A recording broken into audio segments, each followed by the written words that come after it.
పరిశుద్ధాత్మ దేవుని సహాయం కోరుకుంటూ ఒక చిన్న పాట పాడి తర్వాత కొద్ది సమయం దేవుని వర్తమానం అందించడానికి పరిశుద్ధాత్మ శక్తి మీద ఆధారపడి ముందుకు వెళ్తాను. నా నోటి మాటలు, నా హృదయ ధ్యానం, నే పాడు పాటలు పలికే స్తుతిధ్వానం నీ దృష్టికి యోగ్యముగా ఉండనీయుమా, నీవే నన్ను కడిగి పునీతముగా చేయుమా అనే పాట పాడి వినిపిస్తాను.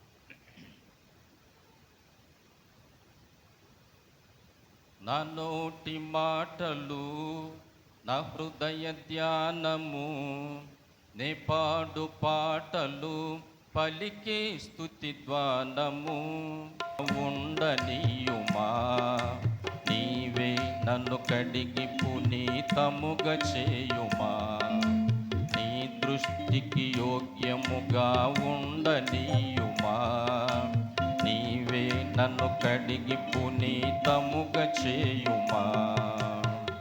నా నోటి మాటలు, నా హృదయ ధ్యానము, నే పాడు పాటలు పలికే స్తుతిధ్వానము నీ దృష్టికి యోగ్యముగా ఉండనీయుమా, నీవే నన్ను కడిగి పునీతముగా చేయుమా, నీ దృష్టికి యోగ్యముగా ఉండనీయుమా, నీవే నన్ను కడిగి పునీతముగా చేయుమా. నా మానసమంతయు ఘోర పాప భరితమే, నా జీవనమంతయు మలిన సహిత చరితమే. నా మానసమంతయు ఘోర పాప భరితమే, నా జీవనమంతయు మలిన సహిత చరితమే. అమలిన అతి పూజుడా నిన్ను చేరి కొలువగా, అమలిన అతి పూజుడా నిన్ను చేరి కొలువగా, ఏ యోగ్యత నాలో నే కలిగి లేనుగా, ఏ యోగ్యత నాలో నే కలిగి లేనుగా. నా నోటి మాటలు, నా హృదయ ధ్యానము, నే పాడు పాటలు పలికే స్తుతిధ్వానము నీ దృష్టికి యోగ్యముగా ఉండనీయుమా, నీవే నన్ను కడిగి పునీతముగా చేయుమా, నీ దృష్టికి యోగ్యముగా ఉండనీయుమా, నీవే నన్ను కడిగి పునీతముగా చేయుమా. అంతరంగమందుని శాంతి నుండ చేయుమా, నా జీవనమంత నీదు కాంతి నుండ చేయుమా. అంతరంగమందుని శాంతి నుండ చేయుమా, నా జీవనమంత నీదు కాంతి నుండ చేయుమా. మదిలోపలి మలిన మెల్ల తొలగించి వేయుమా, మదిలోపలి మలిన మెల్ల తొలగించి వేయుమా. మహిని తుహిన బిందు వంటి రూపునీయుమా, మహిని తుహిన బిందు వంటి రూపునీయుమా. నా నోటి మాటలు, నా హృదయ ధ్యానము, నే పాడు పాటలు పలికే స్తుతిధ్వానము నీ దృష్టికి యోగ్యముగా ఉండనీయుమా, నీవే నన్ను కడిగి పునీతముగా చేయుమా, నీ దృష్టికి యోగ్యముగా ఉండనీయుమా, నీవే నన్ను కడిగి పునీతముగా చేయుమా. ప్రార్థన చేసుకుందాం. దేవుని వాక్య ధ్యానంలో మనం ప్రవేశిస్తుండగా పరిశుద్ధాత్మ దేవుడు తన మాటలు మనకు చక్కగా వివరించులాగున బోధించే తన దాసులకు ఆత్మాభిషేకముతో పాటు వినే బిడ్డలు చక్కగా గ్రహించి వాక్యానుసారమైన జీవితానికి తమను తాము సమర్పించుకుంటూ ముందుకు వెళ్ళులాగున చిన్న ప్రార్థన చేద్దాం. ప్రియ తండ్రి, ఘనమైన రాజా, మీ అపారమైన అత్యున్నతమైన ప్రేమకై కృతజ్ఞతలు సమర్పిస్తూ ఉన్నాం. ఆకాశమందు అత్యున్నత సింహాసనాసనుడవై ఉన్న మీరు దూతగణాలితో నిత్యము కొనియాడబడుచు, ఆకాశ మహాకాశములు పట్టజాలని మీరు ఆత్మస్వరూపియుగా మాతో సంచారము చేస్తూ మా వెనువెంటుండి కార్యాలు జరిగించే గొప్ప దేవ కృతజ్ఞతలు సమర్పిస్తూ ఉన్నాం.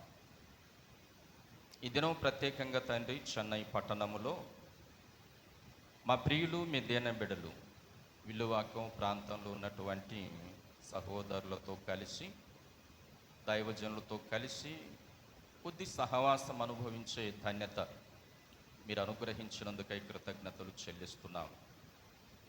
ఈ ఫాస్టింగ్ ప్రేయర్స్ తండ్రి ఈ దినము, రేపటి దినము, ఎల్లుండి దినము కూడా జరిగించుటకు సంఘము నిశ్చయించి ముందుకు వెళుతూ ఉండగా ప్రతి అవసరత మీరు తీర్చండి. ఈ సమయంలో దీనుడైన నన్ను ప్రభు మీరు వాడుకొని అవసరమైన మీ మాటలు వినిపించి మా అందరి అంతరంగ జీవితాలు ఒక నూతనమైన అనుభవాన్ని పొందడానికి నాయన నన్ను ఉపయోగించుకోండి. వినగల చెవులు, గ్రహించగల మనస్సు, దాని ప్రకారం జీవించే తీర్మానం చేరువచ్చిన బిడ్డలకు మీరు అనుగ్రహించి సంఘమును నడిపిస్తున్న దైవజనులను మీరు ఆశీర్వదించి సంఘం ఇంకను తండ్రి వృద్ధి మార్గంలో ఎదుగుటకు సహాయపడమని కోరుతూ యేసుక్రీస్తు శక్తివంతమైన పరిశుద్ధ దివ్య నామమును బట్టి ప్రార్థించి బ్రతిమాలి అడిగి వేడుకొనుచున్నాము తండ్రి, ఆమేన్. ప్రభునందు ప్రియమైన దేవుని బిడలారా, మరొకసారి మీ అందరికీ కూడా ప్రభు అయిన యేసుక్రీస్తు నామమున శుభాభివందనాలు తెలియజేస్తూ, మరి నాకు ఇవ్వబడిన ఈ సమయాన్ని పరిశుద్ధాత్మ దేవుడు మీతో మాట్లాడడానికి నన్ను ఉపయోగించుకోవాలని మరొకసారి దేవునికి నేను మనవి చేస్తూ, ప్రాముఖ్యంగా మనం చదువుకున్న లేఖన భాగం అపోస్తలుల కార్యముల గ్రంథం 27వ అధ్యాయం 9వ వచనము నుండి కొన్ని మాటలు మనం చదువుకున్నాం. చాలా కాలమైన తరువాత ఉపవాస దినము కూడా అప్పటికి గతించినందున ప్రయాణము చేయుట అపాయకరమై ఉండెను. అప్పుడు పౌలు, అయ్యలారా, ఈ ప్రయాణము వలన సరుకులకును ఓడకును మాత్రమే కాక మన ప్రాణములకు కూడా హానియు బహు నష్టమును కలుగునట్లు నాకు తోచుచున్నదని చెప్పి వారిని హెచ్చరించను. అయినను శతాధిపతి పౌలు చెప్పినది నమ్మక నావికుడు ఓడ యజమాని చెప్పినదే నమ్మెను. ప్రియమైన దేవుని బిడ్డలారా, అపోస్తలుల కార్యముల గ్రంథం నూతన నిబంధన గ్రంథంలో చరిత్ర గ్రంథం. పరిశుద్ధ గ్రంథమైన బైబిల్ను మనము పాత క్రొత్త నిబంధనలను ఆ పుస్తకాల ఆధారంగా కొన్ని విభాగాలుగా చూస్తాం. అందులో పాత నిబంధనను పంచగ్రంథాలు, ఆది కాండము నుండి ద్వితీయోపదేశ కాండం వరకు, తర్వాత చరిత్ర గ్రంథాలు, యెహోషువ గ్రంథము నుండి ఎస్తేరు వరకు, తర్వాత కావ్య గ్రంథాలు, యోబు నుండి పరమగీతముల వరకు, తర్వాత ప్రవక్తల గ్రంథాలు. ప్రవక్తల గ్రంథాలను కూడా 2 విభాగాలుగా చేస్తాం. అందులో పెద్ద ప్రవక్తలు, చిన్న ప్రవక్తలు. అలాగే నూతన నిబంధన గ్రంథాన్ని కూడా విభజిస్తాం. సువార్తలు, తర్వాత 2వది చరిత్ర గ్రంథం, 3వది పత్రికలు, 4వది ప్రత్యక్షీకరణం అనగా ప్రకటన గ్రంథం. సువార్తలను మరలా 3 విభాగాలు చేస్తాం. అందులో సంఘములకు పత్రికలు, సంఘ కాపరులకు పత్రికలు, సంఘ పెద్దలకు పత్రికలు. ఇలా పరిశుద్ధ గ్రంథమైన బైబిల్ను విభాగించుకొని మనం చదువుకున్నప్పుడు అందరి సారాంశం మనకు క్షుణ్ణంగా అర్థం కావడానికి వీలవుతుంది. కాబట్టి అపోస్తల కార్యముల గ్రంథం నూతన నిబంధన గ్రంథములో చరిత్ర గ్రంథంగా మనము గమనిస్తాం. ఎందుకంటే అపోస్తలుల చరిత్ర అంటే యేసు ప్రభు తర్వాత అపోస్తలుల పని, వారికి కలిగిన కష్ట నష్టాలు, ఇవన్నీ కూడా ఈ గ్రంథం మనకు తెలియజేస్తుంది. అందుకే ఈ గ్రంథానికి అపోస్తలుల కార్యముల గ్రంథం అనేటువంటి పేరు పెట్టారని మనం గమనించాలి. ఇప్పుడు మనం చదువుకున్న లేఖన భాగంలో చాలా కాలమైన తరువాత ఉపవాస దినము కూడా అప్పటికి గతించినందున అనే మాట మనం చూస్తాం. అంటే ఈ అపోస్తల కార్యముల గ్రంథం ఎవరు రాశారు? వైద్యుడైన లూకా గారు రాశారు. లూకా సువార్త మరియు అపోస్తల కార్యముల గ్రంథం, ఈ రెండు గ్రంథాలను కూడా డాక్టర్ లూకా గారు రాశారు. వైద్యుడు లూకా గారు రాశారు.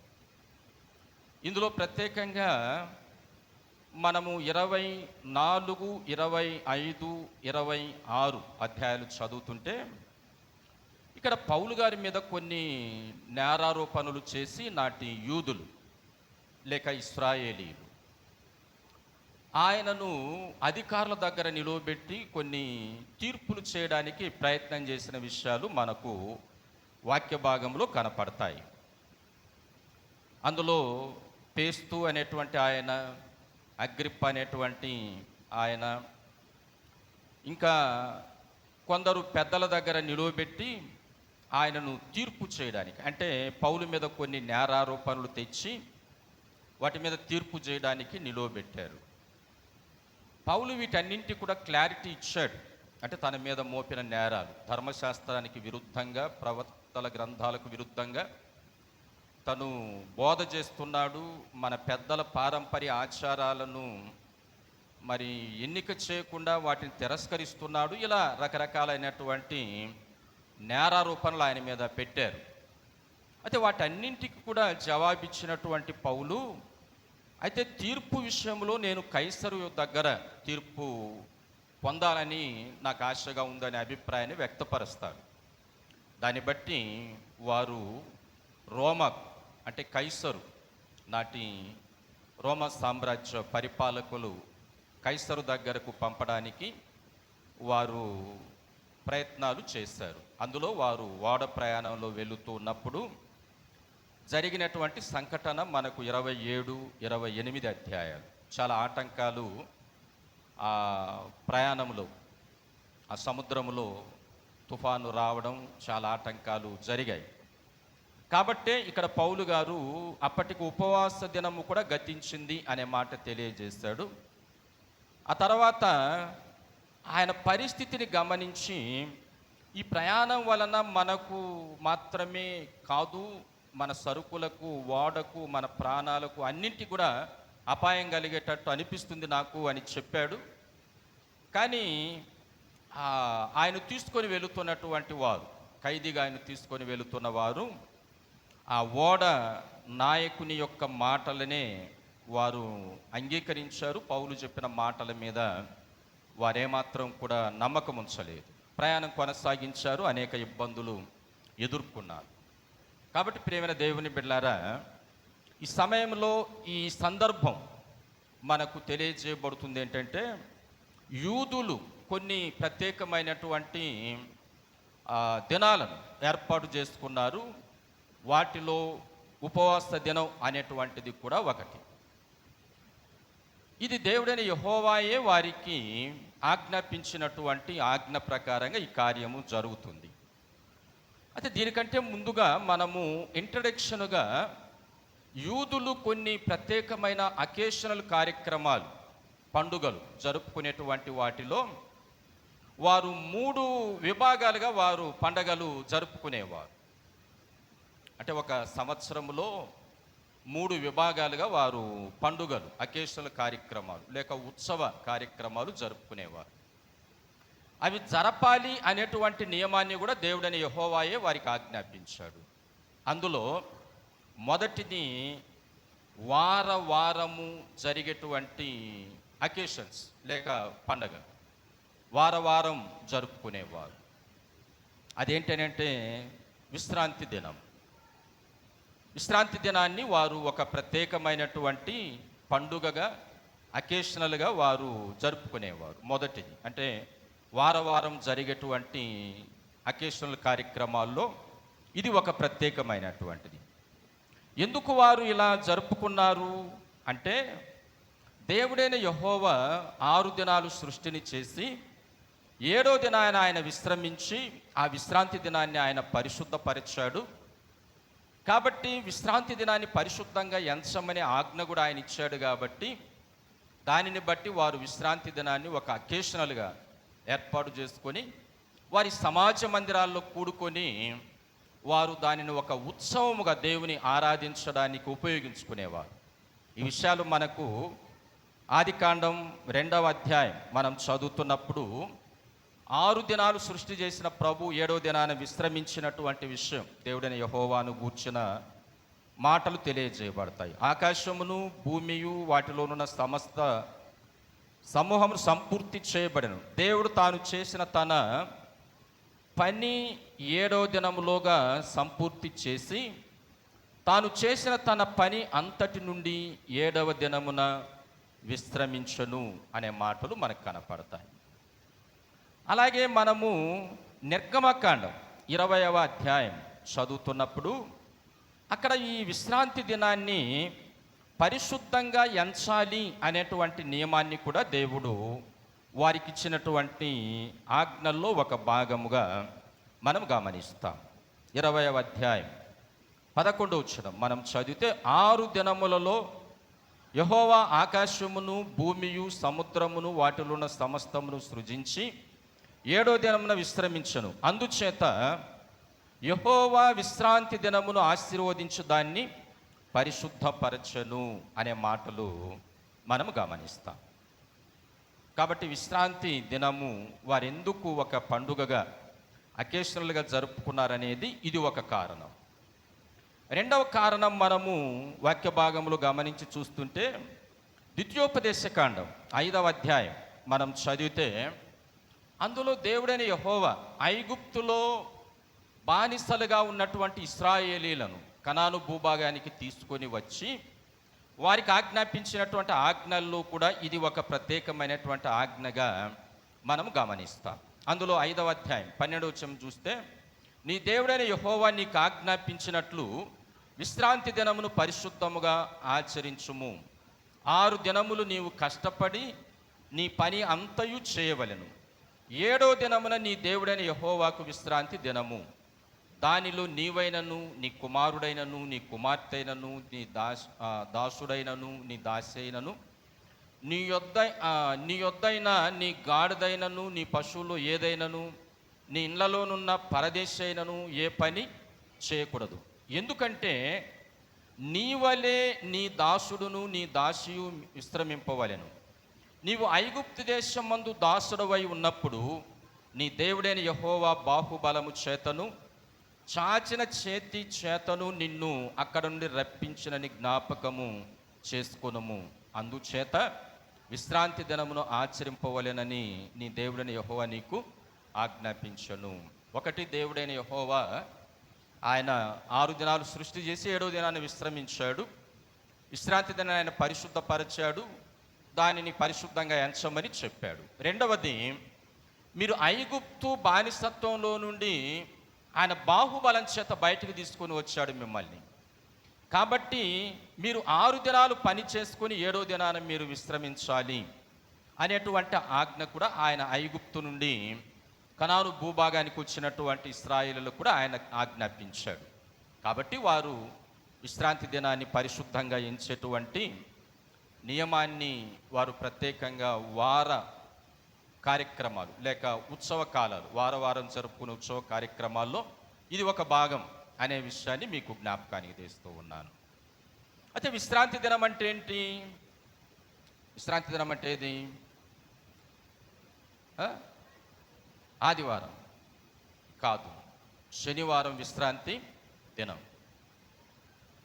యూదులు ఇశ్రాయేలీలు వారు విశ్రాంతి దినాన్ని శనివారం, 7వ దినం అంటే శనివారం వారు జరుపుకున్నారు. అయితే ఇప్పుడు మనమేంటి ఆదివారం జరుపుతున్నాం, శనివారం జరపకుండా అనే సందేహాలు ఉన్నాయి. మన క్రైస్తవ శాఖల్లో కూడా సెవెంత్ డే అడ్వెంటిస్టులు అనేటువంటి వారు విశ్రాంతి దినాన్నే ప్రభువును ఆరాధించాలి అనేటువంటి బోధ వారు చేస్తారు. అయితే మనం మొదటి దినం ఆదివారం మొదటి దినం ఎందుకు మనము ఆరాధన దినముగా తీసుకున్నాము అని అంటే, యేసు ప్రభు మరణ విజయుడై లేచిన దినం. ఆయన మరణ విజయుడై లేచినటువంటి కారణం చేత మనము ఆదివారమును ఆరాధన దినముగా ఎంచుకున్నాం. ఎందుకంటే క్రైస్తవులు మృతులను ఆరాధించేవారు కాదు, సజీవుడైన వారిని ఆరాధించేటువంటి వారము గనుక మనమే కాదు, ఆదిమ క్రైస్తవులు కూడా అపోస్తల కార్యాలు 20వ అధ్యాయం మనం చదువుతుంటే ఆదివారమున మేము రొట్టె విరుచుచుండగా అనే మాట అక్కడ ఉంటుంది. ఆదిమ క్రైస్తవులు కూడా ఆదివారాన్నే ఆరాధన దినముగా ఎంచుకున్నారు, ప్రభు దినముగా ఎంచుకున్నారు. ఎందుకంటే శనివారం క్రీస్తు మృతులలో ఉన్నాడు, ఆయన సమాధిలో ఉన్నాడు. ఆయన ఆదివారం పునరుత్థాడై లేచాడు, మరణ విజయుడై లేచాడు. అందుచేత నేడు మనం ఆదివారమును ఆరాధన దినముగా ఎంచుకున్నాం అనేటువంటి దాన్ని మీరు గమనించాలి. చాలామంది ఆదివారాన్ని విశ్రాంతి దినమని, సబ్బాతు దినమని సంబోధిస్తూ ఉంటారు. ఆదివారం సబ్బాతు విశ్రాంతి దినము కాదు, 7వ దినం శనివారమే విశ్రాంతి దినము, సబ్బాతు దినమని ఇశ్రాయేలీలు లేక యూదులు వారు ఈ వార పండుగలలో దాన్ని ఒక పండుగగా జరుపుకున్నారు అనే దాన్ని మీరు గ్రహించాలి, తెలుసుకోవాలి. రెండో విషయాన్ని మనం గమనిస్తే వారు జరుపుకునే అకేషనల్లో మొదటిది వారం వారు జరుపుకునే పండుగల్లో విశ్రాంతి దినం ఒకటి. తర్వాత నెల జరుపుకునేటువంటి పండుగలు ఉన్నాయి వాళ్ళకు. మాసం నెల జరుపుకునేటువంటి పండుగలు ఉన్నాయి. అవేంటంటే అమావాస్య దినం. అంటే యూదులకు వారి నెలను ఎలా లెక్కించుకునేవారంటే అమావాస్య నుండి అమావాస్య వరకు వారు ఒక నెల. ఇప్పుడు మనకైనా అదే. ఎందుకనంటే అమావాస్య పౌర్ణమికి 15 రోజులు, మళ్ళీ పౌర్ణమి నుండి మరల అమావాస్యకు 15 రోజులు, 30 రోజులు. కాబట్టి యూదులు అప్పుడు ఎలా వారు నెలలు లెక్కించుకునేవారంటే అమావాస్య నుండి ఆ మొదటి దినాన్ని, అంటే నెలలో మొదటి దినముగా లెక్కించుకొని మరలా అమావాస్య దినం వరకు వారు ఒక నెలగా, ఒక మాసముగా వారు భావించేవారు. కాబట్టి వారు ఈ అమావాస్య దినాన్ని నెల పండుగ, నెల ప్రతి నెల కూడా వారు ఈ అమావాస్య దినాన్ని ఒక అకేషనల్గా, ఒక పండుగగా ఆచరించేటువంటి వారు అనే విషయాన్ని మీరు గమనించాలి.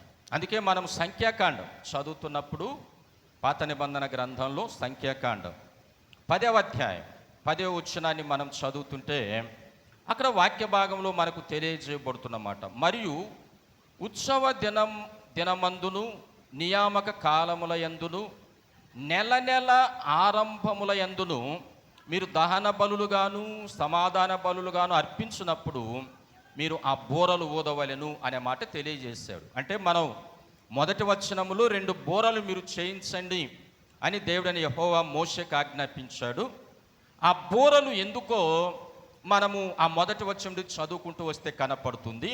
అయితే ఇక్కడ మనం గమనించాల్సింది ఏంటంటే మరి ఆ ఉత్సవ దినమందు, నియామక కాలముల యందు, నెల ఆరంభము యందు అనేటువంటి మాట తెలియజేశాడు. నెల ఆరంభం ఏంటంటే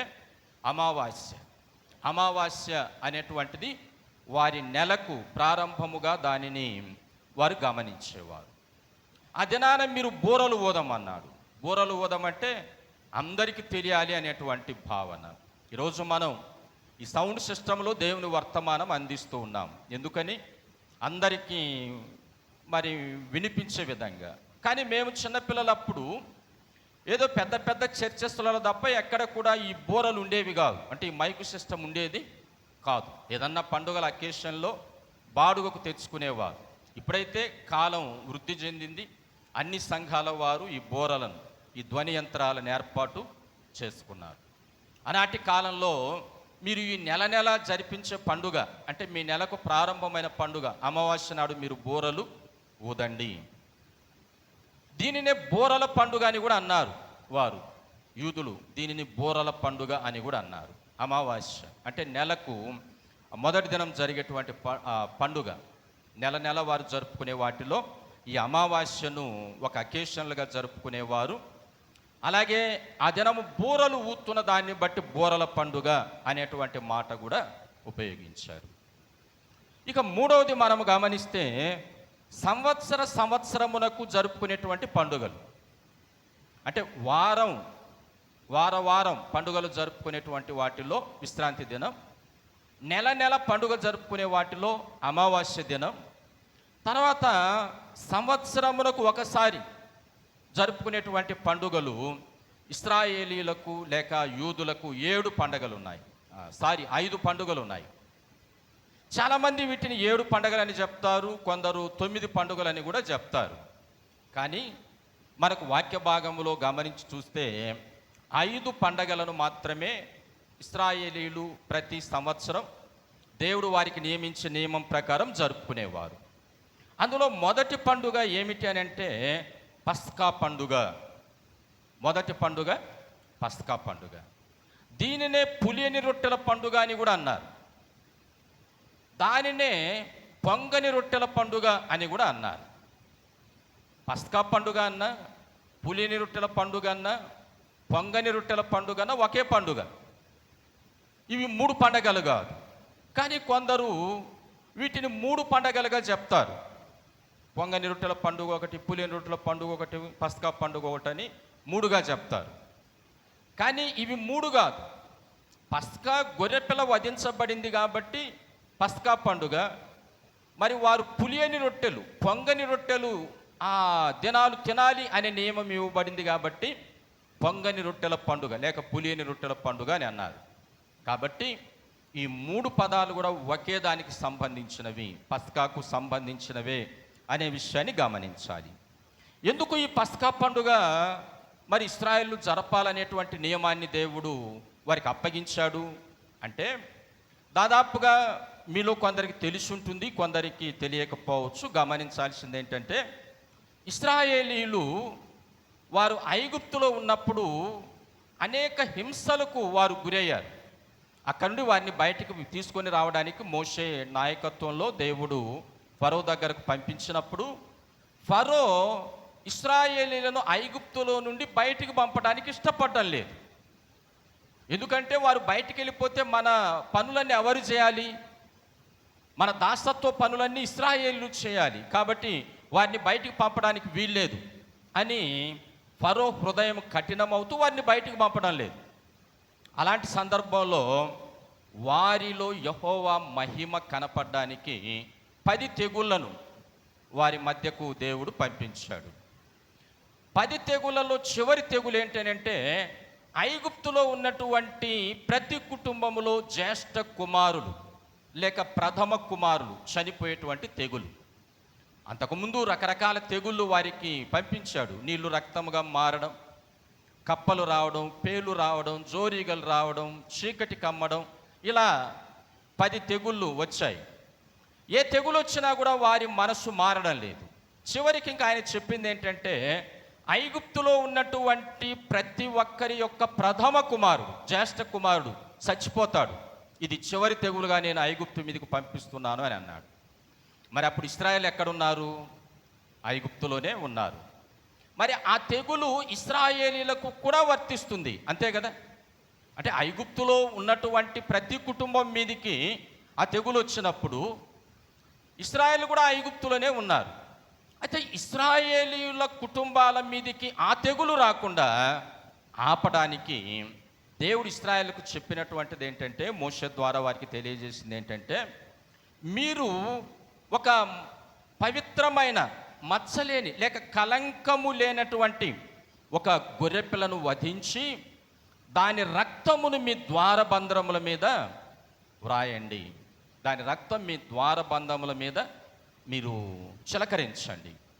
అప్పుడు ఆ 10వ తెగుల్లో జ్యేష్ఠ కుమారుని చంపేటువంటి మరణదూత వస్తాడే, ఆ ద్వారబంధం మీద ఆ రక్తపు మరకను చూచి ఆ కుటుంబంలోనికి మరణదూత రాడు, ప్రవేశించడు.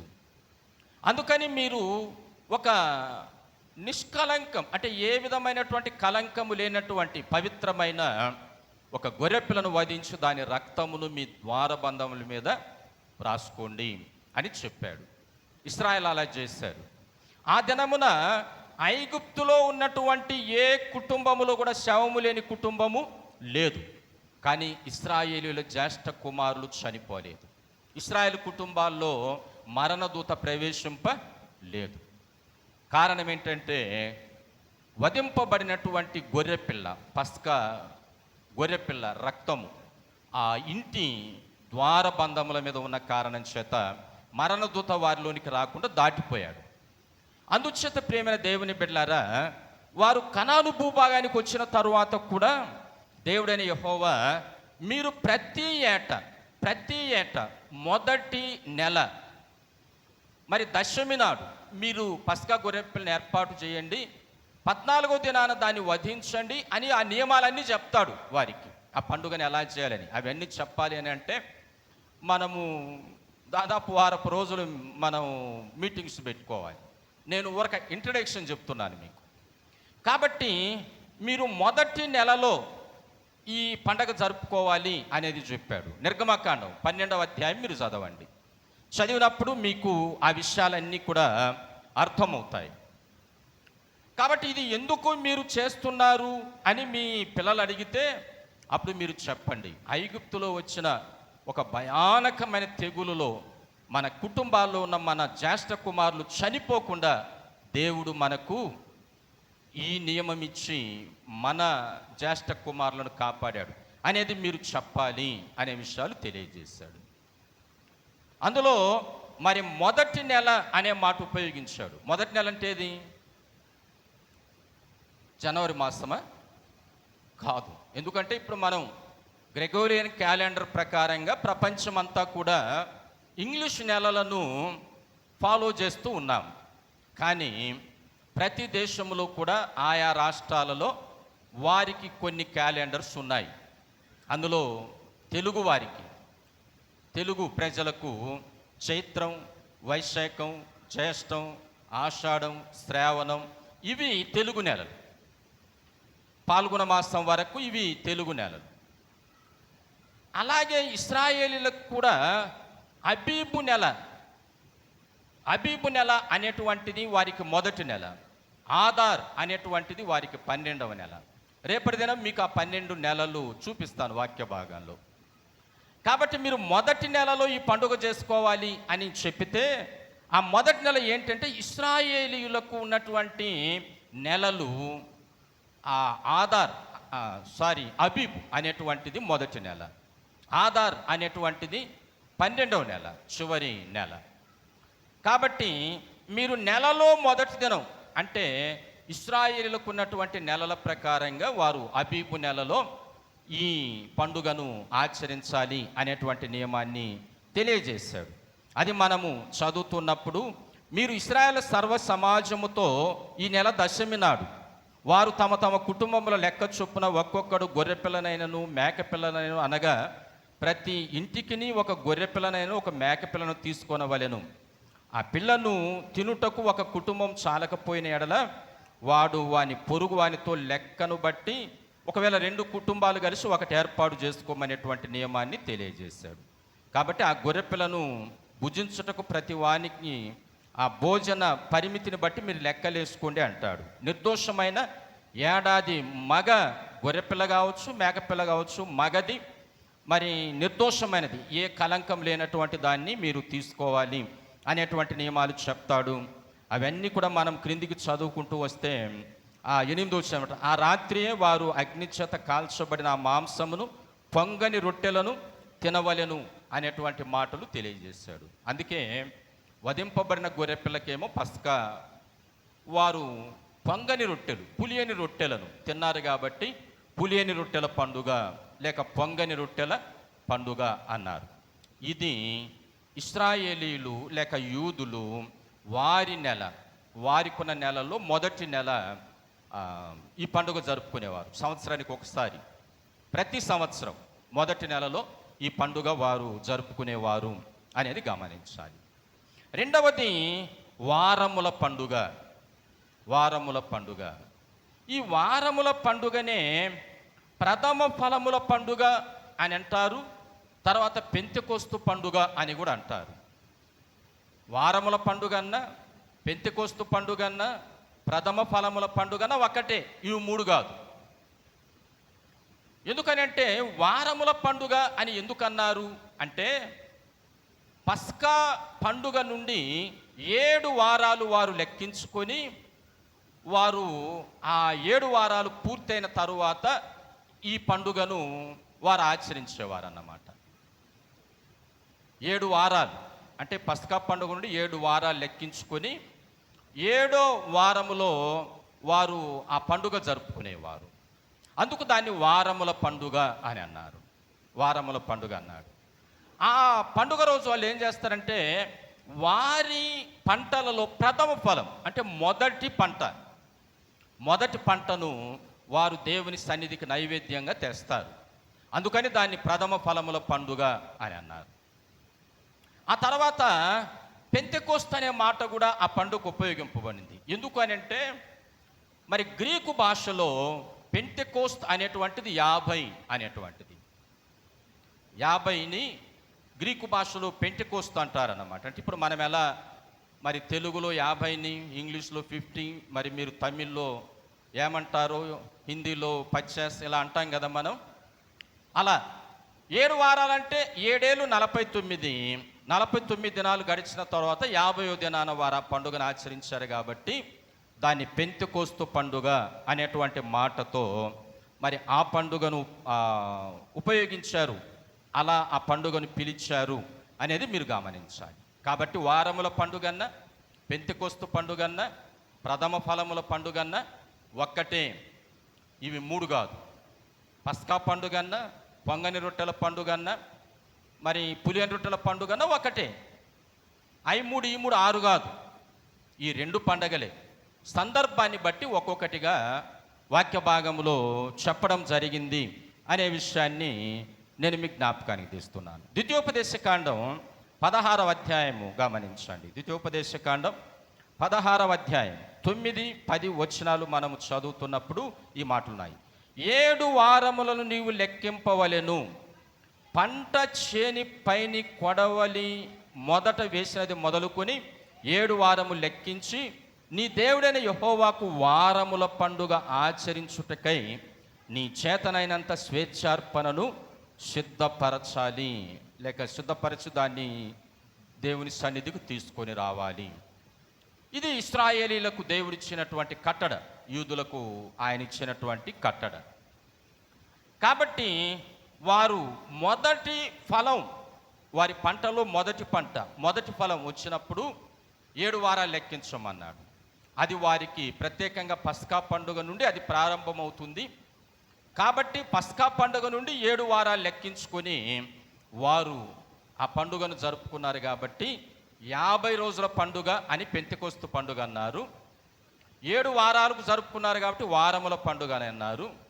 ప్రథమ ఫలాలు ఆయన సన్నిధికి తెచ్చారు కాబట్టి దాన్ని ప్రథమ ఫలముల పండుగ అన్నారు అనేటువంటి విషయాన్ని ప్రియులారా మీరు అర్థం చేసుకోవాలి, గ్రహించాలి అనే విషయాన్ని నేను జ్ఞాపకానికి తెస్తున్నాను. అలాగే మనం నిర్గమకాండం కూడా చదువుతున్నప్పుడు నిర్గమకాండం 23వ అధ్యాయం చదివితే కూడా దీనికి సంబంధించినటువంటి నియమాన్ని దేవుడు వారితో తెలియజేసినటువంటి మాటలు కనపడతాయి. 23వ అధ్యాయం మనం 12వ వచనం నుండి చదువుతున్నప్పుడు మనకు ఆ 15వ వచనం చదువుదాం. ఇప్పుడు 15వ వచనం, పులియని రొట్టెల పండుగ ఆచరించాలి. ఎలా అంటే నేను మీకు ఆజ్ఞాపించినట్లు అబీబు నెలలో నీవు ఐగుప్తులో నుండి బయలుదేరి వచ్చితివి కనుక ఆ నెలలో నియామక కాలములందు 7 దినములు పులియని రొట్టెల పండుగ నీవు ఆచరించాలి. సంవత్సరములు నీవు ఆ మొదటి నెల, అబీబు నెల, వారి మొదటి నెల, ఆ నెలలో నీవు ఈ పస్కా పండుగను ఆచరించాలి. ఆ పస్కా పండుగ తర్వాత 7 వారములు లెక్కించుకొని నీవు వారముల పండుగ ఆచరించాలి. దాన్ని 50 రోజుల పండుగ అన్నారు కాబట్టి పెంతెకోస్తు పండుగ అని అన్నారు. ఇది మనకు అపోస్తుల కార్యాలు 2వ అధ్యాయంలో వారు పెంతెకోస్తు దినమున ఒక దగ్గర కూర్చొని ప్రార్థన చేస్తున్నప్పుడు పరిశుద్ధాత్మ వారి మీదికి దిగిన సందర్భం మనకు కనపడుతుంది. కాబట్టి ప్రియమైన దేవుని బిడ్డలారా, వారు సంవత్సరానికి ఒకసారి జరుపుకునేటువంటి పండుగల్లో రెండో పండుగ ఏంటంటే వారముల పండుగ. వారముల పండుగ అంటే అది 7 వారాలు అని అంటే దాదాపుగా మొదటి నెల పస్కా పండుగ అయితే వారి లెక్కల ప్రకారం 3వ నెలలో వారు ఈ వారముల పండుగ జరుపుకునేటువంటి వారు అనే విషయాన్ని జ్ఞాపకానికి తీస్తున్నాను. ఇక 3వ విషయాన్ని మనం గమనిస్తే 3వ పండుగ, యూదులు జరుపుకునే 3వ పండుగ ఏంటంటే పర్ణశాలల పండుగ. పర్ణశాలల పండుగ. దీనినే గుడారముల పండుగ అని కూడా అన్నారు. పర్ణశాలలు అంటే గుడారాలు, అంటే నివసించడానికి మనం డేరాలతో టెంట్లతో నిర్మించుకుంటాం కదా, వాటిని గుడారాలు అని అన్నారు. పర్ణశాలలు అనే మాట ఆ కోవకు చెందినటువంటి మాటే అనే దాన్ని నేను మీకు జ్ఞాపకానికి తెస్తున్నాను. ఈ సమయంలో మనము లేవియాకాండం చదువుతున్నప్పుడు లేవియాకాండం 23వ అధ్యాయం చదువుతుంటే ఇక్కడ ఈ పర్ణశాల పండుగ ఎందుకు వారు జరుపుకోవాలి అనేటువంటి నియమాన్ని దేవుడు వారికి తెలియజేశాడు. 23వ అధ్యాయం 42వ వచనాన్ని చదువుదాం.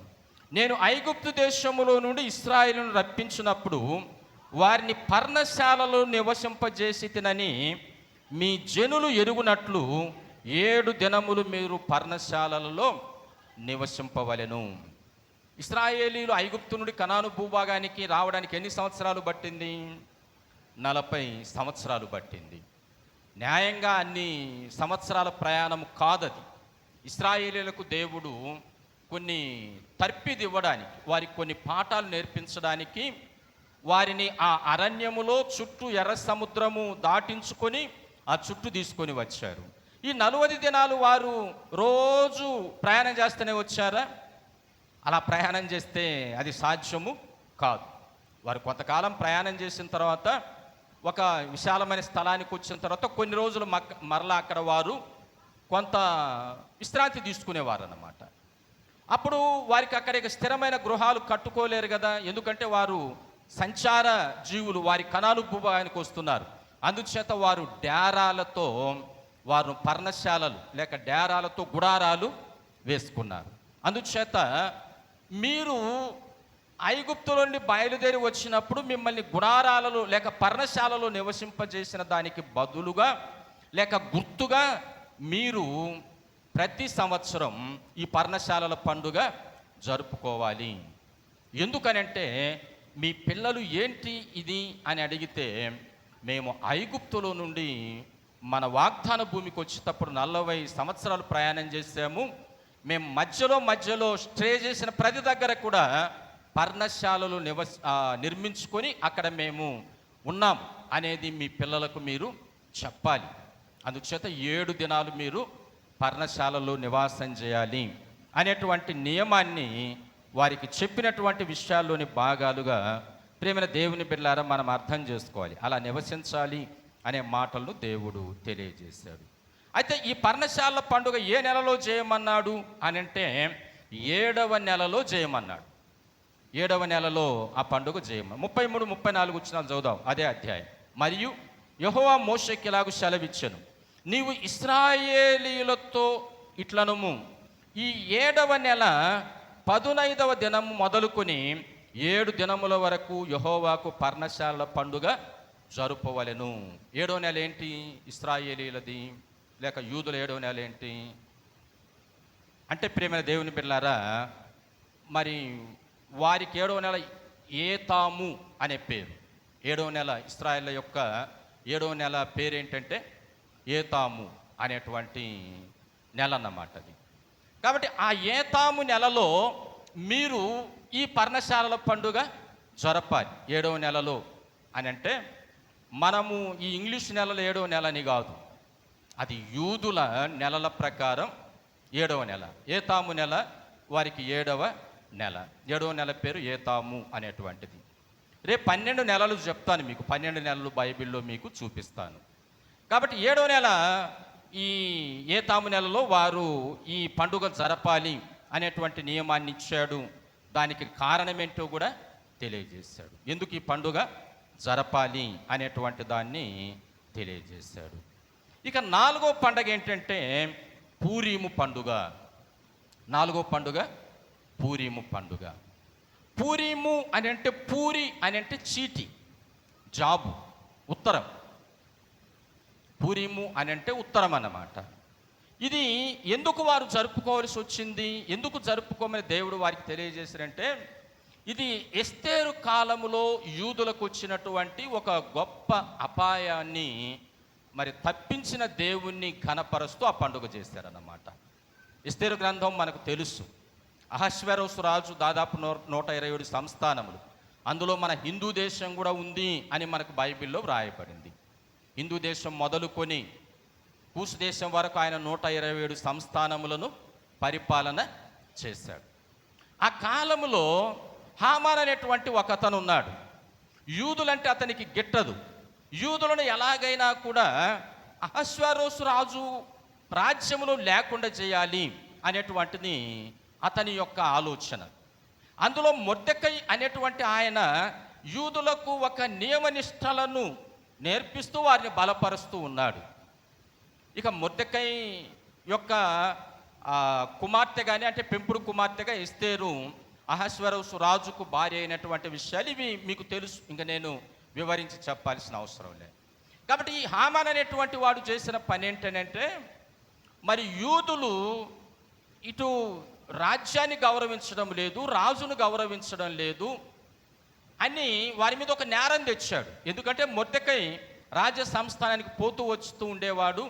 హామాన్ను ఏమాత్రం కూడా అతడు నమస్కరించేవాడు కాదు. అది హామానుకు పెద్ద కోపం. అందువలన మొర్దెకైతో పాటు యూదులందరినీ నాశనం చేయాలనేటువంటి ఆజ్ఞ పుట్టించాడు. ఆ ఆజ్ఞ పుట్టించి మొర్దెకైని ఉరిదీయాలని 50 మూరల ఒక కొయ్యను కూడా తయారు చేసి పెట్టాడు. మొర్దెకైని ఆ 50 మూరల కొయ్య మీద ఉరిదీయాలి అనేటువంటి విధంగా ఆయన ఒక ఉరి కొయ్యను కూడా తయారు చేయించి పెట్టాడు. అయితే ప్రేమైన దేవుని బిడ్డలారా, ఈ విషయం ఎరిగినటువంటి మరి మొర్దెకై గోనె పట్ట కట్టుకొని ఆయన బూడిద పోసుకొని దుఃఖపడుతూ ఏడుస్తూ ఉపవాసం ఉండి ఉన్నప్పుడు ఆ పరిస్థితులను ఎస్తేరు గమనించి, ఏంటి ఎలా అందుకు ఉన్నాడు మా పినతండ్రి అని ఆయన తెలుసుకున్న తరువాత మరి ఆమె కూడా ఉపవాసం ఉండి ప్రార్థన చేసి ఆమె మొర్దెకైకి తెలియజేసింది ఏంటంటే, రాజు ఆజ్ఞ లేకుండా నేను రాజు సన్నిధికి వెళ్ళడానికి అవకాశము లేదు.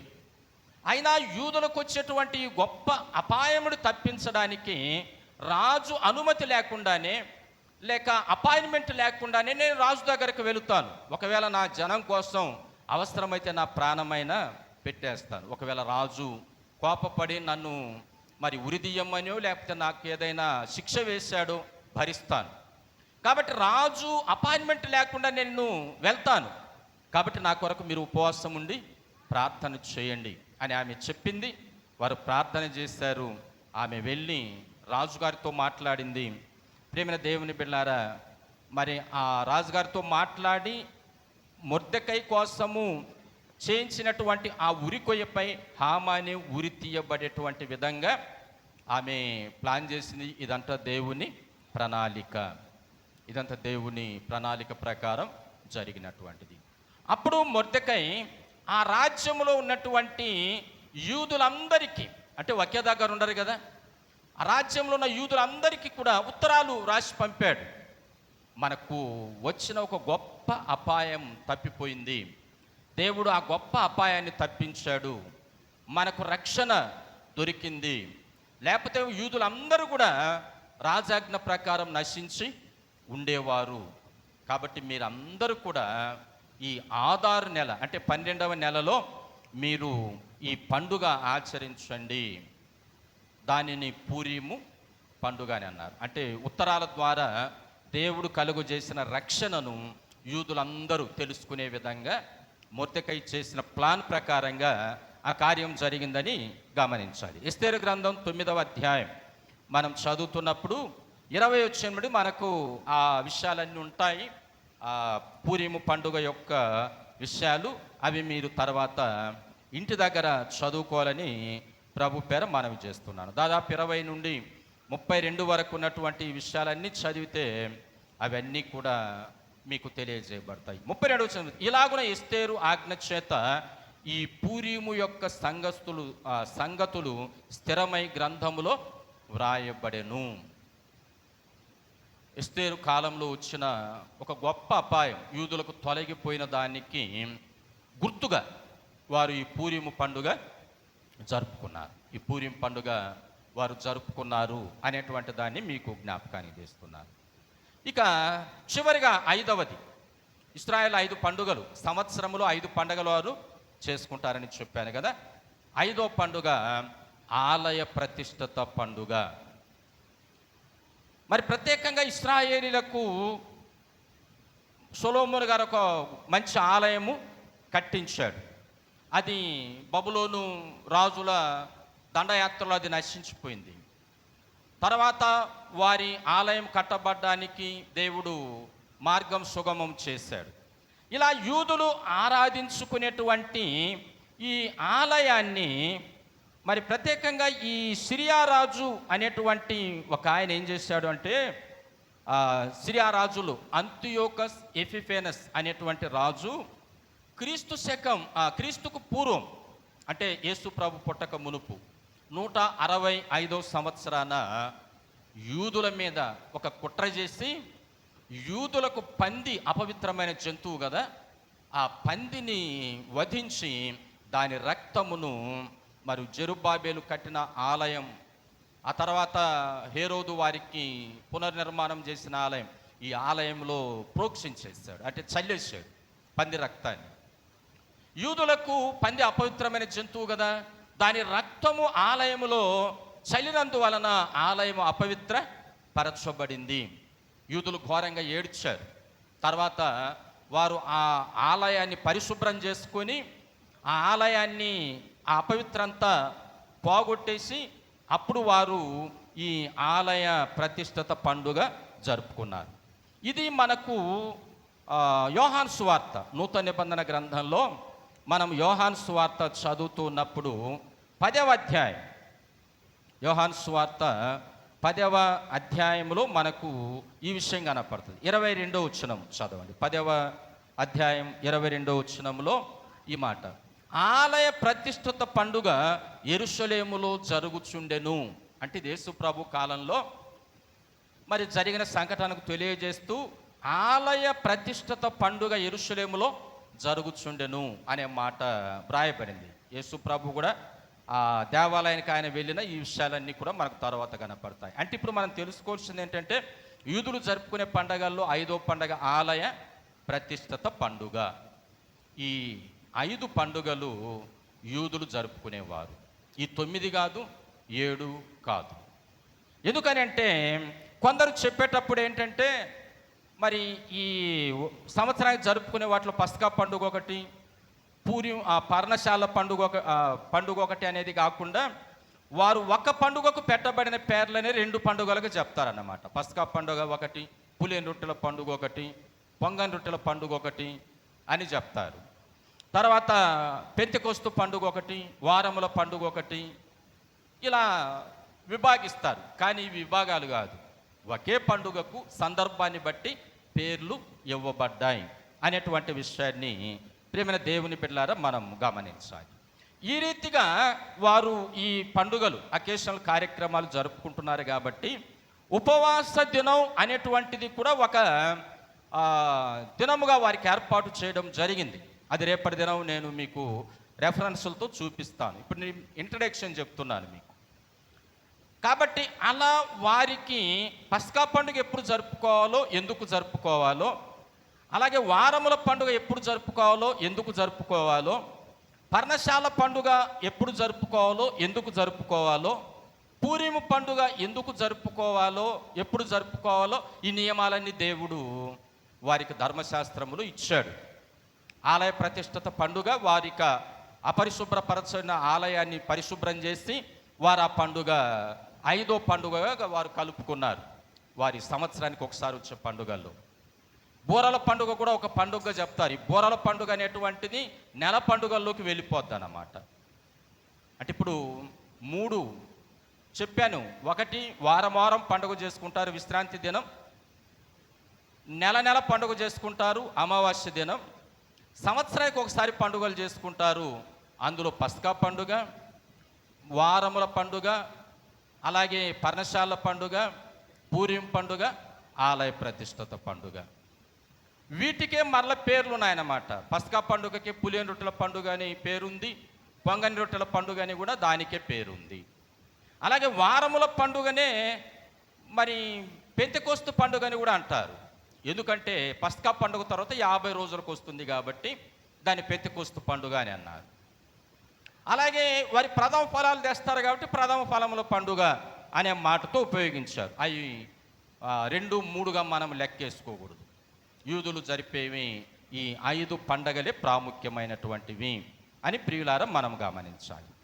అయితే ఈ పండుగలు జరుపుకునేటువంటి విషయంలో ఇప్పుడు క్రీస్తు భూమి మీదికి నరావతారిగా వచ్చిన తరువాత మనము వాటిని జరుపుతూ మనము క్రైస్తవము లేక క్రీస్తుకు అవి విరోధంగా ఆటంకంగా ఉంటున్నాయి, వాటిని జరపడం అంత భావ్యము కాదు అనేటువంటి విషయాలను పౌలు గారు తెలియజేస్తారు. గలతీయులకు వ్రాసినటువంటి పత్రిక, పౌలు గలతీయులకు వ్రాసినటువంటి పత్రిక మనం చదువుతుంటే 4వ అధ్యాయం, గలతీయులకు వ్రాసినటువంటి పత్రిక 4వ అధ్యాయం మనము 8 నుండి 11 వరకు చదివితే, ఆ కాలమందైతే మీరు దేవుని ఎరగని వారై నిజమునకు దేవుళ్ళు కాని వారికి దాసులై ఉంటుంది. కానీ ఇప్పుడు మీరు దేవునిని ఎరిగిన వారును మరి విశేషముగా దేవుని చేత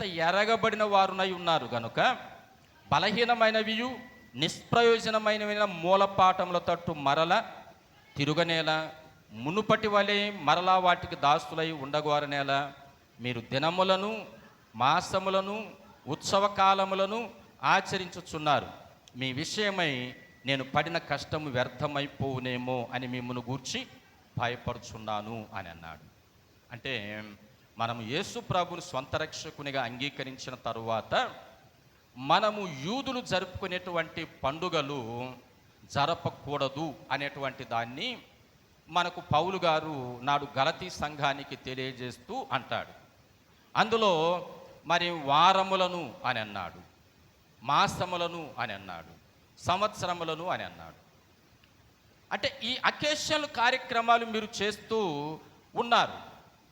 మునుపైతే నిజంగా మీరు దేవుని పూర్తిగా ఎరిగి ఇవి జరిపిన వారు కాదు. ఇప్పుడు దేవుడు మనకు క్లియర్గా తన ప్రణాళికను బయలుపరిచాడు. ఇప్పుడు మరలా మనము వాటి వైపుకు వెళ్ళకూడదు అనేటువంటి విషయాలను ఆయన తెలియజేస్తాడు.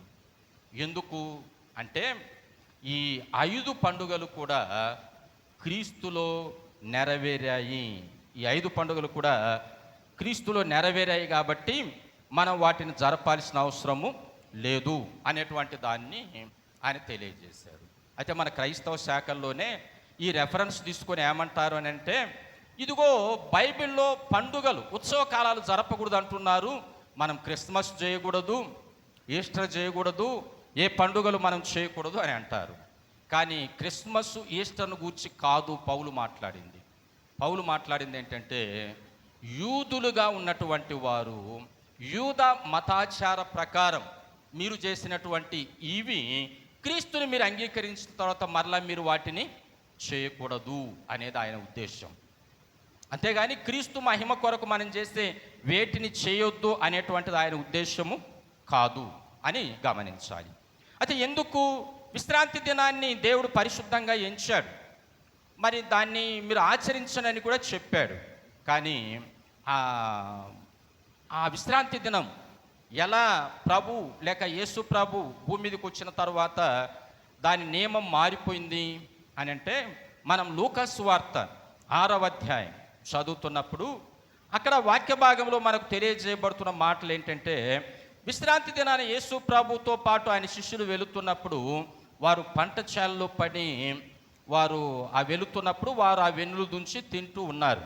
అక్కడ ఉన్నటువంటి కొందరు అడిగారు, ఇదేంటయ్యా విశ్రాంతి దినాన్ని చేయకూడని వాటిని మీ శిష్యులు చేస్తున్నారు అన్నప్పుడు అక్కడ ఆయన ఒక మంచి ఉదాహరణ కూడా చెప్తాడు. అదేంటంటే, దేవాలయంలో మరి కేవలము యాజకులు మాత్రమే తినేటువంటి ఆ రొట్టెను మరి దావీదు గారు ప్రవేశించి తెచ్చి ఆ రొట్టెను తిని తనతో పాటు ఉన్నటువంటి వారికి అప్పగించాడు కదా అనే ఉదాహరణ చెప్తూ 5వ వచనం అంటాడు, కాగా మనుష్య కుమారుడు విశ్రాంతి దినమునకు యజమానుడని వారితో చెప్పెను.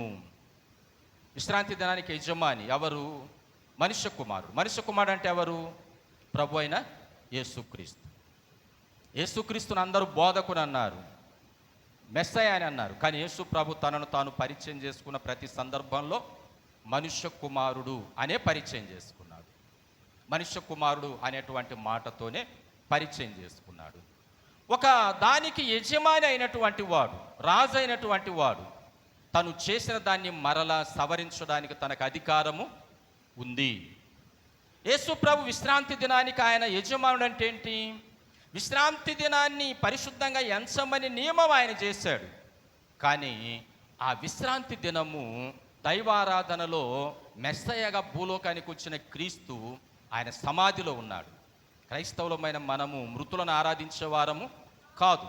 ఆయన సజీవుడై లేచినటువంటి ప్రభు దినం కాబట్టి ప్రభు దినాన మనము ఆరాధిస్తున్నాం, ఆదివారం మొదటి దినాన. కాబట్టి ఇప్పుడు మీరు విశ్రాంతి దినాన్ని పాటించాల్సిన అవసరము లేదు అనేటువంటి దాన్ని యేసు ప్రభు తన బోధనలో తెలియజేశాడు. విశ్రాంతి దినానికి మనుష్య కుమారుడు యజమానుడు అని చెప్పాడు. యజమాని అంటే యజమాని మీదనే కుటుంబం ఆధారపడి ఉంటుంది కదా, రాజు మీదనే రాజ్యం ఆధారపడి ఉంటుంది కదా, దేశం మీదనే ప్రజలు ఆధారపడి ఉంటారు కదా. మనకున్నటువంటి చట్టాల్లో కూడా కొన్ని చట్టాలు చేయబడిన వాటిని సవరించే అధికారం మన ప్రభుత్వ అధికారులకు ఉంటుంది. రాజ్యాంగంలో కొన్ని ఆర్టికల్స్ మరి సవరించారు అనే వార్తలు వింటుంటాం మనం. అధికారం ప్రభుత్వ అధికారులకు ఉంటుంది. కాబట్టి విశ్రాంతి దినమునకు యజమానుడు క్రీస్తు. కాబట్టి ఇప్పుడు మనం విశ్రాంతి దినాన్ని పాటించాల్సిన అవసరము లేదు అనేటువంటి నియమాన్ని యేసు ప్రభు తెలియజేశాడు అనే విషయాన్ని ప్రియులారా మీరు అర్థం చేసుకోవాలని తెలియజేస్తున్నాను. అలాగే మనము ఇంకా దానికి ఇంకొక రెఫరెన్స్ కూడా మనం గమనించి చూస్తే యోహాను సువార్త 8వ అధ్యాయం చదువుతున్నప్పుడు యోహాను సువార్త 8వ అధ్యాయం 12వ వచనంలో కూడా ఈ మాట మనకు కనపడుతుంది అన్నమాట. మరలా యేసు, నేను లోకమునకు వెలుగును, నన్ను పంపించువాడు చీకటిలో నడువక జీవపు వెలుగు కలిగై ఉంటాడు అనేటువంటి మాటలు తెలియజేశాడు. అంటే రెండవ పండుగ అమావాస్య నాడు జరుపుకునే పండుగ ఉంది కదా.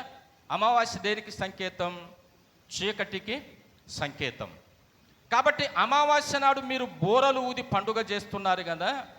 ఇప్పుడు ఆ అమావాస్య చీకటిని పారదోలి క్రీస్తు భూలోకానికి వెలుగుగా వచ్చాడు. నేను లోకానికి వెలుగును, నన్ను వెంబడించేవాడు చీకటిలో నడవక జీవపు వెలుగు కలిగై ఉంటాడు. కాబట్టి ఇప్పుడు మీరు అమావాస్య దినాన్ని పాటించాల్సిన అవసరము లేదు, మీరు చీకటి సంబంధులు కాదు అనేది యేసు ప్రభు స్వయంగా తన ప్రబోధాల్లో తెలియజేసినటువంటి మాటలు.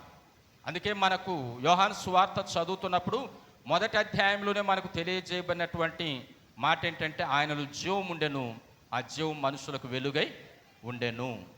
క్రైస్తవులు చీకటి సంబంధులు కాదు, వెలుగు సంబంధులు.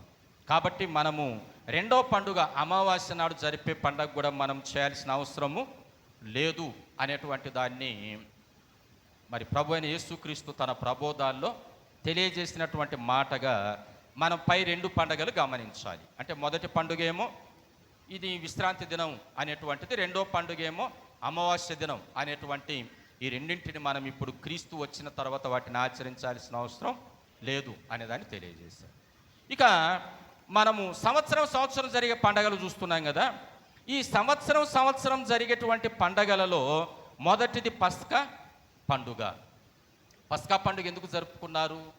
ఐగుప్తులో ఇశ్రాయేలుల యొక్క ప్రథమ కుమారులు చనిపోకుండా ఉండడానికి దేవుడు వారికి ఇచ్చిన ఆజ్ఞ ప్రకారం వారు పస్కా గొర్రెపిల్లను వధించి పండుగ చేసుకున్నారు. అయితే ప్రేమైన దేవుని బిడ్డలారా, పౌలు గారి ఈ విషయాన్ని మనకు తెలియజేసింది ఏంటంటే, కొరింథీయులకు ఆయన వ్రాసినటువంటి మొదటి పత్రిక 5వ అధ్యాయం మనం చదువుతున్నప్పుడు అక్కడ 7వ వచనంలో ఆయన తెలియజేసినటువంటి మాటలు వాక్య భాగంలో చూస్తున్నప్పుడు, అమ్మ, మీరు పులిపిండి లేనివారు గనుక,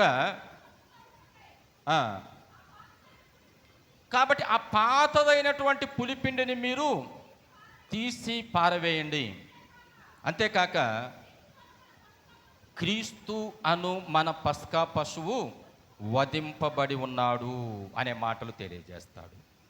పాతదైనటువంటి ఆ పులిపిండి అంటాడు. అంటే ఏంటి పాతది పులిపిండి అని అంటే, కొన్ని పాత ఆచారాలు ఉన్నాయి కదా, కొన్ని పాత కట్టడలు మీకు ఉన్నాయి కదా, అవన్నీ పులిసిన రొట్టెతో సమానం.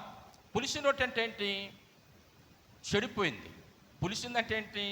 మనం సద్యన్నం పెడితే తెల్లవారికి పులిసిపోద్ది అంటే ఏమైందని? పాడైపోయింది, చెడిపోయిందని, పాడైపోయింది అనేటువంటిది. కాబట్టి ఇప్పుడు మీరేంటి? పులిపిండి లేనటువంటి వారు. కాబట్టి మీరు క్రొత్త ముద్ద అంటే పులిపిండి, ఏ దోషం ఏ పాపము లేనటువంటి వారుగా మీరు క్రొత్త ముద్ద అవుటకు మీరందరూ కూడా సిద్ధపడాలి. అంతేకాకుండా మరి క్రీస్తు అను మన పస్కా పశువు వధింపబడెను. ఆనాడు గొర్రెపిల్ల ఇశ్రాయేలీల జ్యేష్ఠ కుమారుల మరి ఆ మరణం నుండి రక్షించడానికి, కానీ క్రీస్తు సర్వలోకంలో ఉన్నటువంటి మానవుల కొరకు తన ప్రాణం పెట్టాడు. సర్వలోకంలో ఉన్నటువంటి మానవుల కొరకు ఆయన తన ప్రాణం పెట్టాడు. కాబట్టి ఇప్పుడు మనం పస్కా పశువును కాదు వధించాల్సింది, పస్కా పశువుగా మన కొరకు వధింపబడినటువంటి క్రీస్తును మనం జ్ఞాపకము చేసుకోవాలి. ఆయన్ను మనం ఘనపరచాలి, ఆయన మనము గొప్ప చేయాలి అనేటువంటి సంగతిని మనకు ప్రేమైన దేవుని బిడ్డలారా పౌలు గారు ఈ కొరింథీయులకు రాసినటువంటి పత్రిక ద్వారా మనకు తెలియజేశాడు అనేటువంటి విషయాన్ని నేను మీకు జ్ఞాపకానికి తెస్తున్నాను. ఇక మూడో పండుగ, రెండో పండుగ అంటే సంవత్సరంలో జరిగే పండుగల్లో రెండో పండుగ, దాని ప్రథమ ఫలముల పండుగ లేదా పెంతెకోస్తు పండుగ లేదా వారముల పండుగ అన్నాం కదా. మరి ఆ పండుగ మన జీవితాల్లో ప్రభు ఎలా నెరవేర్చాడు అనేటువంటి దాన్ని పౌలు గారు కొరింథీయులకు రాసినటువంటి పత్రిక 15వ అధ్యాయంలో తెలియజేసినటువంటి మాటలు మనం చూస్తే 20వ వచనంలో అంటాడు, ఇప్పుడైతే క్రీస్తు నిద్రించిన వారిలో ప్రథమ ఫలముగా క్రీస్తు మృతుల్లో నుండి లేపబడి ఉన్నాడు అంటాడు. ప్రథమ ఫలం ఎవరంటే క్రీస్తు. మృతుల్లో నుండి ఆయన లేపబడ్డాడు. అంటే ఈ భూమి మీద మొట్టమొదట పునరుత్థానై లేచినటువంటి వాడు ప్రభు అయిన యేసుక్రీస్తు వారు.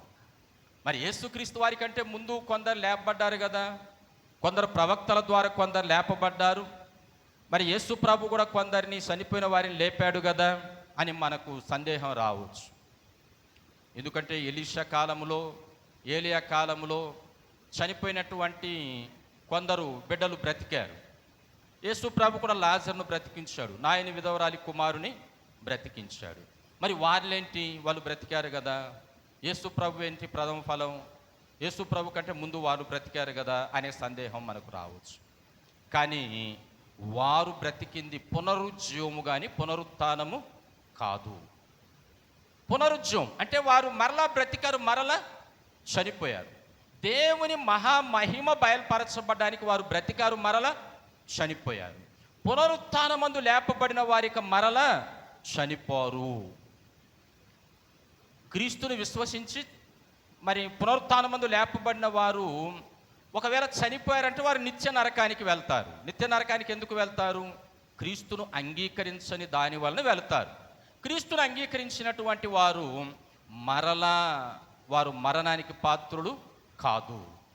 కాబట్టి ప్రథమ ఫలం క్రీస్తు, మృతుల నుండి లేపబడినటువంటి దానికి మొదటి పంట క్రీస్తై ఉన్నాడు. ఇప్పుడు మనకు వచ్చేటువంటి ప్రథమ ఫలాలను ప్రభు సన్నిధికి తీసుకొని వెళ్ళాలి, వద్దు అనేది కాదు. అది ఒక పెద్ద అకేషన్గా మీరేం చేయాల్సిన అవసరము లేదు. ప్రథమ ఫలముగా లేపబడిన క్రీస్తు మీ అందరికీ ప్రథమ ఫలంగా, మీరు మీ పంటల్లో మొదటి పంట ప్రథమ ఫలం తీసుకొని వెళితే మీ అందరి కొరకు, మనందరి కొరకు క్రీస్తు మృతుల్లో ఉండి ప్రథమ ఫలముగా లేపబడ్డాడు. ఆయన్ను జ్ఞాపకం చేసుకోండి. ప్రథమ ఫలముల పండుగ కాదు, లేక వారముల పండుగ కాదు అనేటువంటి దాన్ని యేసుక్రీస్తు ప్రభు శక్తిని ఎరిగినటువంటి పౌలు గారి ద్వారా ప్రేమైన దేవుని బిడ్డలారా ఆయా సంఘాలకు ఆయన వ్రాసినటువంటి పత్రికలో మనకు తెలియజేయబడుతున్నాయి. ఇక మూడవ పండుగ ఏంటి? పర్ణశాలల పండుగ. వారు ఐగుప్తు నుండి వస్తున్నప్పుడు పర్ణశాలలో నివసించిన దానికి గుర్తుగా ఆ పండుగ చేయమన్నాడు కదా.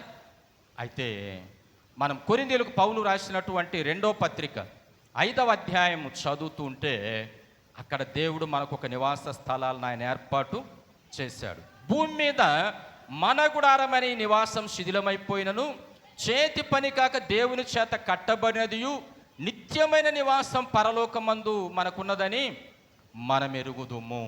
ఇప్పుడు పర్ణశాలలు కాదు మీరు జ్ఞాపకం చేసుకోవాల్సింది, నీ కొరకు పరలోకమందు ఒక గుడారాన్ని, ఒక భవనాన్ని కట్టిన ప్రభువుని మీరు జ్ఞాపకం చేసుకోండి.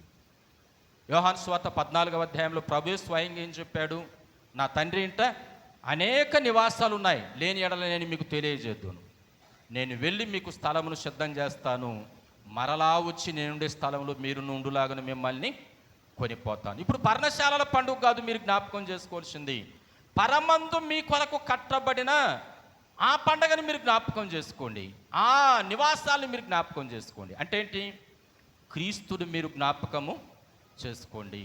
నీ కొరకు క్రీస్తు చేసిన త్యాగాన్ని జ్ఞాపకం చేసుకో, నీ కొరకు క్రీస్తు చూపించిన ప్రేమను జ్ఞాపకం చేసుకో, నీ కొరకు క్రీస్తు చేసిన మరి ప్రతి గొప్ప కార్యాన్ని నువ్వు జ్ఞాపకము చేసుకో.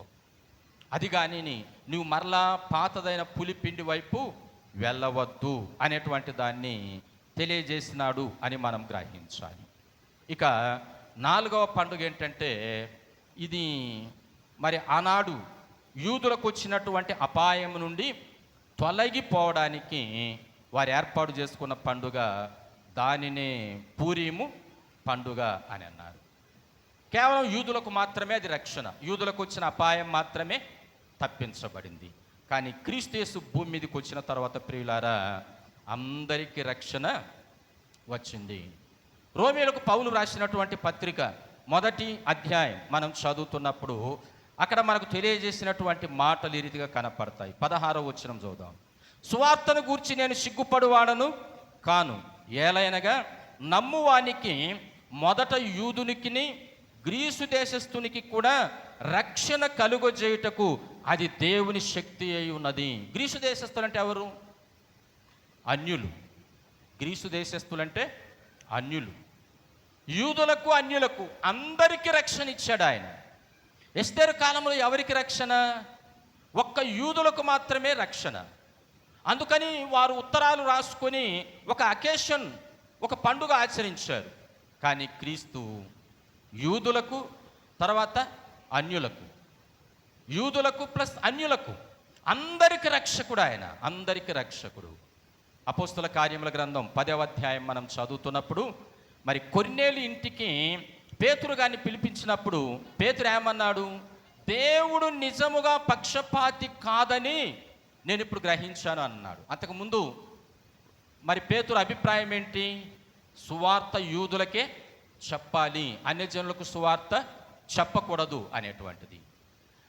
కానీ అన్యుడైనటువంటి కొర్నేలికి దర్శనమిచ్చి దేవుడు పేతురుని పిలిపించమన్నప్పుడు పేతురు కూడా ఒక దర్శనము, ఆ 4 చెంగుల దుప్పటి లాంటిది దిగి ఆకలితో నాయను లేచి చంపుకోమంటే, ప్రభా నిషిద్ధమైనవి నేను ఎప్పుడు తినలేదు అని అంటే, నేను పవిత్రంగా ఎంచిన వాటిని నువ్వు నిషిద్ధమైనవిగా ఎంచవద్దు.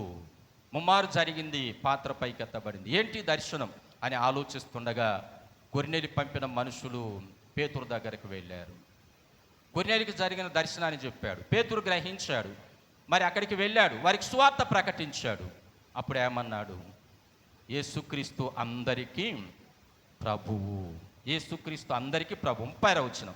యేసుక్రీస్తు అందరికీ ప్రభు. అందరికంటే ఎవరికి? అన్యులకు, యూదులకు, అందరికీ. అంటే అన్యులు యూదులు కానటువంటి వారు అన్యులు. వారికి ఏ దేశస్థులైనా కావచ్చు, ఏ ప్రాంతం వారైనా కావచ్చు, ఏ భాష మాట్లాడేవారైనా కావచ్చు. మనము కూడా అన్య జనాంగమే. మనం రక్త సంబంధంలో యూదులము కాము, మనము కూడా అన్య జనాంగమే. అందరికీ రక్షణ వచ్చింది. కాబట్టి ఇప్పుడు ఒక్క జాతికి వచ్చిన రక్షణను గూర్చి కాదు, అందరికీ వచ్చిన రక్షణను గూర్చి మీరు పండుగ జరపండి, అందరికీ వచ్చినటువంటి రక్షణను గూర్చి మీరు పండుగ జరపండి అనేటువంటి నియమాలను పౌలు గారి పత్రికల్లో తెలియజేయడం ప్రియులారా మనం గమనిస్తాం. ఇక చివరిగా ఆలయ ప్రతిష్టత పండుగ. ఆలయ ప్రతిష్టత పండుగను గూర్చిన విషయాలు మనం వాక్య భాగంలో గమనిస్తుంటే, కొరింథీయులకు ఆయన వ్రాసినటువంటి మొదటి పత్రిక 3వ అధ్యాయం మనం 16వ వచనం చదివితే, మీరు దేవుని ఆలయమై ఉన్నారనియు దేవుని ఆత్మ మీలో నివసించుతుందని మీరు ఎరుగరా అని అన్నాడు. ఈ ఆలయము మనందరం సహవాసంగా కూడుకొని ఆరాధించడానికి దేవుడు మనకిచ్చిన ఆలయం. కానీ మనందరి హృదయం, ఒక్కొక్కరి హృదయం దేవునికి ఆలయము. కాబట్టి ఈ ఆలయాన్ని పరిశుభ్రంగా ఉంచుకోవాలి, మంచిదే, కాదనం. కానీ నీ హృదయాన్ని మొదట పరిశుభ్రంగా ఉంచుకోవాలి. నీ హృదయం అనే దేవాలయాన్ని నువ్వు మొదట పరిశుభ్రంగా ఉంచుకోవాలి. నీ హృదయం అనే ఆలయాన్ని నువ్వు పరిశుభ్రంగా ఉంచుకోకుండా బాహ్య సంబంధమైనటువంటి ఆలయాన్ని ఒకవేళ నువ్వు పరిశుభ్రంగా ఉంచాలంటే మంచిదే కావచ్చు, కానీ ఆయన హస్తకృతమైన ఆలయములో నివసించేవాడు కాదు. నీ హృదయం అనే ఆలయంలో, నా హృదయం అనే ఆలయంలో ఆయన నివసిస్తారు. కాబట్టి ఆ ఆలయాన్ని పరిశుభ్రం చేసుకోవాలి నువ్వు. అంతియొక్క ఎపిఫానెస్ రాజు పంది రక్తమును ఆలయములో ప్రోక్షించినప్పుడు ఆలయము అపరిశుభ్రమైనదని ఏడ్చావు, దుఃఖపడ్డావు, బాధపడ్డావు, కొన్ని నియమాలతో పరిశుభ్రం చేసుకున్నావు. మరి నీ హృదయం అందుకే కదా ఇర్మియా గారి ద్వారా 17:9 అంటాడు, మన హృదయము అది ఘోరమైన వ్యాధి గలది, అది పరిశుభ్రం చేసుకోవాలి. మన హృదయంలో ఉన్నటువంటివేంటో, మన హృదయము లోపండి వచ్చేటువంటివేంటో కూడా మనకు ప్రియమైన దేవుని బిడ్డలారా మార్కు సువార్తలో యేసు ప్రభు కూడా స్వయంగా తెలియజేశాడు. లోపటి నుండి అంటే మనుషుని హృదయంలో నుండి 7వ అధ్యాయం 21వ వచనం, దురాలోచనలు, జారత్వం, దొంగతనం, నరహత్యలు, వ్యభిచారం, లోభం, చెడుతనం, కృత్రిమం, కామవికారం, మత్సరం, దేవదూషణ, అహంభావం, అవివేకం, ఈ చెడ్డవన్నీ లోపల నుండి బయలు వెళ్ళి మనుషుని అపవిత్రపరచును. మన హృదయాన్ని మనం పరిశుభ్రం చేసుకోకుండా దేవుని ఆలయాన్ని మనం పరిశుభ్రం చేసి ప్రతిష్ఠించుకుంటే సరిపోదు. మంచిదే, చేసుకోవాలి. ఆలయాన్ని కూడా మనం సహవాసంగా ఆరాధించడానికి పరిశుభ్రంగా ఉంచుకోవాలి. మరి ఆ ఆలయం పరిశుభ్రంగా ఉంచినప్పుడు నీ హృదయం అనే ఆలయం పరిశుభ్రంగా లేకుండా నీవి బాహ్య సంబంధమైన ఆలయాన్ని ఎంత పరిశుభ్రంగా ఉంచుకున్నా దాని ద్వారా ఉపయోగమేమీ లేదు. కాబట్టి నీ హృదయం అనే ఆలయాన్ని పరిశుభ్రంగా ఉంచుకో అనేటువంటి మాటలు తెలియజేశాడనేటువంటి విషయాన్ని ప్రియులారా గమనించాలి. ఇక నేను 1-2 రెఫరెన్సులు చూపించి మీకు ముగిస్తాను. అందులో మనం కొలస్సీయులకు పౌలు రాసినటువంటి పత్రిక చదువుతున్నప్పుడు 2వ అధ్యాయం, పౌలు కొలస్సీయులకు రాసినటువంటి పత్రికలో 2వ అధ్యాయం 16వ వచనాన్ని మనం చదువుతున్నప్పుడు, నువ్వు చేసే కార్యక్రమాల్లో మరి విమర్శింపబడడానికి అవకాశం లేకుండా ఉండాలి అనే మాటలు తెలియజేస్తాడు. కాబట్టి అన్నపానముల విషయంలోనైనను, పండుగ, అమావాస్య, విశ్రాంతి దినము అనువాటి విషయంలోనైనను మీకు తీర్పు తీర్చని ఎవరికి అవకాశము ఇవ్వద్దు. మిమ్మల్ని విమర్శించడానికి ఎవరికి మీరు అవకాశము ఇవ్వవద్దు. ఇతరులు మనల్ని ఎందుకు విమర్శిస్తారు? మనలో ఏదైనా తప్పు ఉంటే వారు విమర్శిస్తారు. కాబట్టి అందులో అంటాడు అన్నపానముల విషయంలో అని అంటాడు. అంటే మీరు తినే ఆహార విషయాల్లో కావచ్చు, తర్వాత పండుగ, అమావాస్య, విశ్రాంతి దినం, వీటిలో ఎవ్వరు కూడా మిమ్మల్ని తీర్పు తీర్చడానికి అవకాశం ఇవ్వద్దు. అంటే ఏంటి? క్రీస్తు వచ్చిన తర్వాత ఇవన్నీ మీరు చేస్తుంటే మిమ్మల్ని క్రీస్తులో బలపడిన వారు హేళన చేస్తారు, అవమానిస్తారు, ఎగతాళి చేస్తారు. అందుకు మీరు అవకాశము ఇవ్వవద్దు అనే మాటలు తెలియజేస్తాడు. ఇంకొక రెఫరెన్స్ చూసి మనం ముగించుకుందాం. అందులో యెషయా గ్రంథం మనం 1వ అధ్యాయం చదువుతున్నప్పుడు అక్కడ ప్రతి మనిషి కూడా ఘోరమైన వ్యాధితో ఉన్నాడని తెలియజేస్తాడు. ఏంటా వ్యాధి? పాపం అనేటువంటి వ్యాధి. రోమపత్రికలో పౌలు అంటాడు, ఏ భేదం లేదు, అందరూ పాపం చేసి దేవుడు అనుగ్రహించే మహిమను పొందలేకపోతున్నారు. కాబట్టి నీ హృదయములో ఇంకా పాపము ఉండి, నీ హృదయంలో ఇంకా పాపం అనేటువంటి జేడ్యము ఉండి, నీవు ఒకవేళ దైవ సంబంధమైన ఏ కార్యం చేసినా అది నిష్ప్రయోజనం అని అంటాడు. 1వ అధ్యాయం 11వ వచనం చదువుదాం. యెహోవా సెలవిచ్చిన మాట ఇదే, విస్తారమైన మీ బలులు నాకేలా, దహన బలులను, పొట్టేళ్లను, బావుగా మేపిన దూడలను, క్రొవ్వును నాకు ఎక్కసమాయను. కోడెల రక్తం ఎందైనను, గొర్రెపిల్లల రక్తం అందైనను, మేకపోతుల రక్తం అందైన నాకు ఇష్టము లేదు. నా సన్నిధిని కనపడవలనని మీరు వచ్చుచున్నారే, నా ఆవరణములు త్రొక్కుటకు మిమ్మును రమ్మన్నవాడెవడు? మీ నైవేద్యములు వ్యర్థం, అది నాకు అసహ్యం పుట్టించు దూపార్పణము. దానినిక తేకుడి. అమావాస్యయు విశ్రాంతి దినము సమాజ కూట ప్రకటనలు జరుగుచున్నవి. పాపులు గుంపు కూడి ఉత్సవ సమాజమును నేను వార్చను. పాపులు గుంపు కూడే ఉత్సవ సమాజములను నేను వార్చను. మీ అమావాస్య ఉత్సవ కాలములు నియామక కాలములు నాకు హేయములు, అవి నాకు బాధాకరములు, వాటిని సహింపలేక విసికి ఉన్నాను అని అంటారు. అంటే ఏంటి?